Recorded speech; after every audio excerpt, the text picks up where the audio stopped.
This includes Dr. Christopher Corvalli, the Vice President of the Vatican Observatory Research Group on Mount Graham until 2012 or 14, whatever it was. He has written in his own words that our image of God is going to have to change if evidence of alien life is confirmed by scientists. Including, he says, the need to evolve from the concept of an anthropocentric God into a, quote, broader entity, end quote.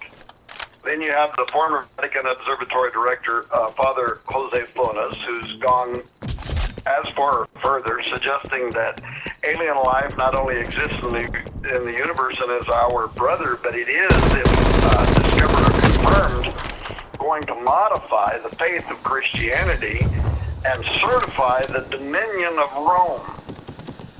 So that's pretty important, right? When the Observatorio Romano newspaper, which only publishes what the Vatican approves, when they asked him what he meant by all that, he said, quote, "How can we rule out that life may have developed elsewhere? Just as we consider earthly creatures a brother and sister, why should we not talk about extraterrestrial brothers? It would still be a part of creation, and believing in the existence of such is not contradictory to, quote, the Catholic doctrine."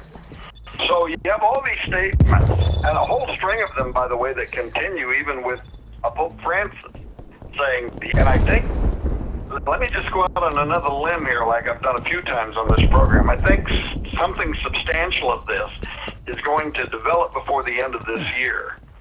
And you're going to have the Vatican coming to the forefront, saying we were here ahead of everybody else. We've developed the theology. It's been approved by the Pontifical Academy at Rome that allows our doctrine to accommodate the phenomenon that has suddenly brought the earth to a standstill. Don't forget, all the way through the 70s, all the way up to the 90s, until he died of a mysterious death, it was Monsignor Corrado Balducci, the exorcist, theologian, member of the Vatican Curia, a friend of the Pope.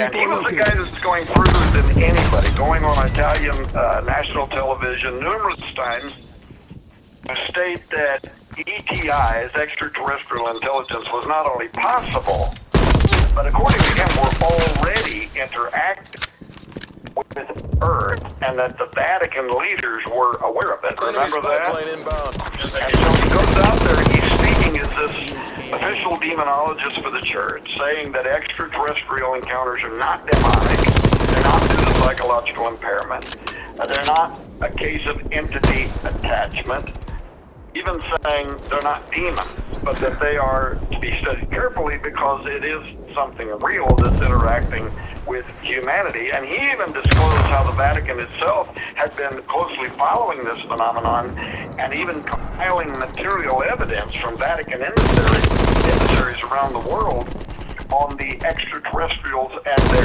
mission. For example, at a forum concerning the enormous UFO blast in Mexico at that time, he said, quote, "I always wish to be the spokesman for these star peoples who are also part of God's glory, and I will continue to bring it to the attention of the Holy Mother Church." And so, whatever you make of his claims, was a member of a special group of consultants to the Vatican. He was a public spokesperson for Rome on the matter of extraterrestrial life as well as UFO and abduction phenomenon. And his assertions have never been contradicted by the Roman Catholic Church. And it was not until he went on a documentary made here in the United States of America, and where it was subtitled in English, in which he started talking about how the Roman Catholic Church was not only aware of it, but was acting with them in preparation of a coming global event. All of a sudden, oops, he got sick, died. And of course, Malachi Martin, who we've talked about before, on Art Bell, 1997, Art Bell asking him, why is the Vatican on the top of Mount Graham? What are they doing up there? And his answer was because they know what is approaching the Earth, and it's going to be of importance in coming years. And that, of course, ignited a firestorm. The big question is this.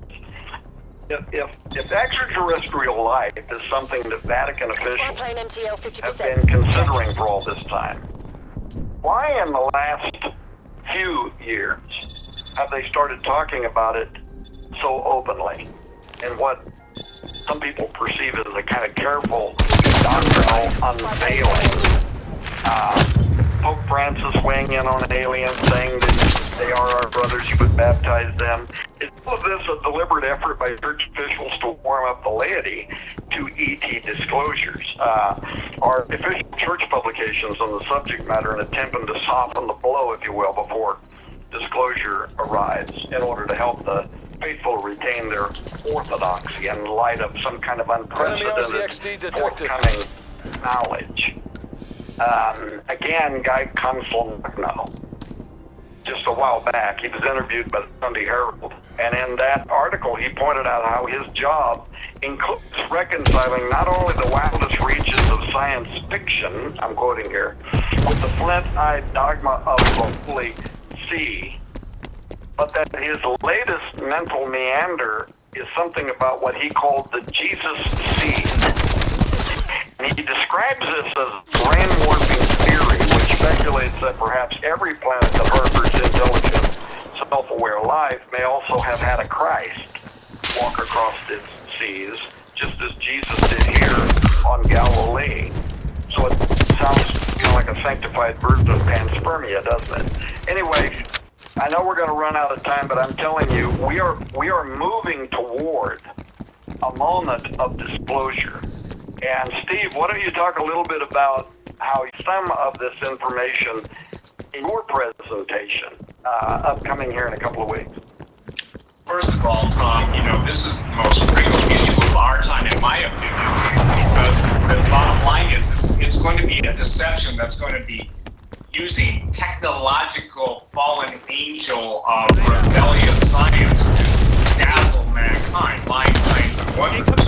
And I was fortunate enough to be given in great detail the Vatican's plan on how they're going to introduce it. Now, most people would admit that human cloning exists, but most people would not think that one of the most beloved popes in history, over as John Paul, could be reanimated to life. And ladies and gentlemen, I know this sounds really hard, but I will lay it out in such a way, touched on it in your presentation that you guys had on your virtual conference that should have been, held in real time in real place, Missouri. I'm going to be talking about the supernatural, but I'm also going to be talking about some of the things that people need to understand. Even hell, it says hell from beneath has moved at thy coming.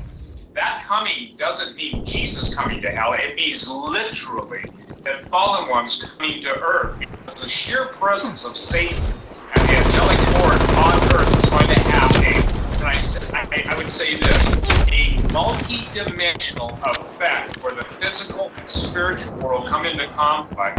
And it literally is going to not only open the gates of hell, but the abyss, the deep, is going to give up the dead. Most people think that's the resurrection of the dead, meaning human beings that drowned up. That's talking about the Rama, the Ramayim. And so, Tom, I'm going to be talking about the great abyss. I'm going to be talking about the portals that are now opening in some of the areas of the ocean that exceed in depth. The Mariana Trench. I used to be a scuba diver. I used to be, so gung-ho underwater. I was one of the first guys, believe it or not, when I was wild and crazy before Jesus got a hold of me to want to have the owners of a certain Playboy club in Jamaica consider putting in a underwater hotel. That's not because of that. But the point is that now we've got entities that are being monitored by Russians and by the U.S. and Chinese still don't have the deep diving submersibles. But the UFOs that are going in and out of the portals, that gets into the Oannes, O-A-N-N-E-S, of antiquity, about literally the civilizations that live beneath the waves. And so what is titled in my presentation, things which are, things which will be, and things which will come, I'm going to take people into that, and also